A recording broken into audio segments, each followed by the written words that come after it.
Hello, I'm Anna Torv from Fringe. We are talking Tequila Worms, time travel, and the Fringe finale. And not in that order.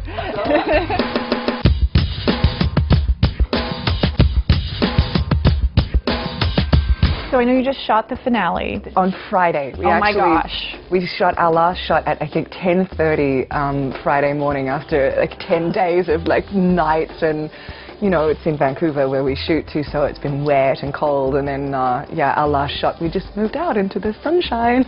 And so how was it? Was it tearful? Was everybody like, was it surreal? Has it even sunk in yet? It hasn't, because I'm here sort of doing this, and I think after that, I think then it will sink in a little bit more. And yeah, of course, you're sad. But I think because it becomes, it's like a different experience when you're in it. So I'm sort of sad because I'm not going to be working with the same group of people anymore, and it's sort of not so much about the show, except we kind of we staggered the wrap. So we sort of kept saying goodbye to all of our cast throughout the evening, and that's so tough. It's true, and especially for the poor makeup artists who are like coming in and like fixing everybody's eyes after they cry. Are you typically like a crier, or are you more like you keep it in, or are you like? You know, I was doing really well, and then I went I went to the lab to watch John Noble's last scene, and I went and stood at the monitors and watched John do his last scene and watched him kind of just jump into Walter's skin, and that got me going because he was just so wonderful, but also I just don't think you get that fit all the time, you know, like, and Walter and John they just fit each other, and yeah, and I was really sad going, I'm not going to see Walter anymore, and I was sort of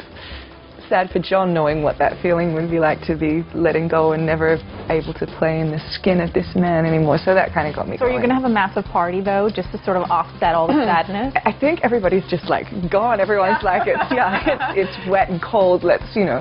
And I heard that you knew ahead of time sort of how the series was going to end. Yeah, they say that, but it sort of always changes. We had a little bit more information than we have done in any of the other seasons, but you know, it's not until you get that final script that you really know. Yeah, and then even then you could say, and then even then what ends up on air is like a whole different. So can you give us anything, any sort of little teaser as to what sort of emotions are the audience going to go through? Well, I don't know. I think that I mean, that's not my job. My job is to kind of facilitate what the writers you know, have chosen to do, and I think that they've served the show, and I think that they will have served the fans, and I hope people will be happy. Were you surprised by the ending? Yeah. No, but not in a bad way, and not that other people won't for information in some sort of weird like way. No, I mean there's little elements like especially the last you know, the last two episodes. There's little bits that kind of surprised me, but no, I think that the show I think it ends well. So I have some random Fringe-esque questions for you. Okay. First of all, Fringe-esque, yes. Fringe-esque. First of all, are you a believer in aliens? No, not at the moment. Have you ever been? No. But it could change, I don't know. How about in parallel universes? I would love that to be the case. Because I would love to know what my other self would be doing. Well, that's what I wanted them to do when we sort of finished season 3. I was like, could we just then keep finding different universes and then just keep getting further and further away or closer to, you know, the original? And you can play more and more and more characters. Yeah. If you could travel to any year, what would it be? Oh, if I could travel to any year? Yeah, and sort of live there for like, let's say this for the whole year.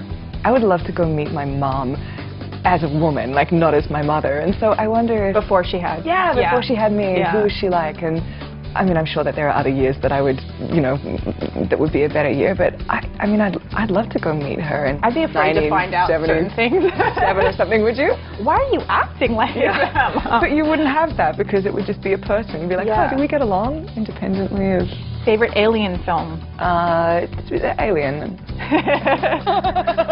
1, 2, 3, 4, 5. Well, I mean, you gotta love Sigourney Weaver. She's sort of, I think that she's, I was gonna say underrated, but I think people know how great she is, and particularly in those films, she's just pretty amazing. She's pretty spot on. Yeah. And the most fascinating piece of science or surreal knowledge that you came across in sort of researching over the years? No, I don't know if this is right or not.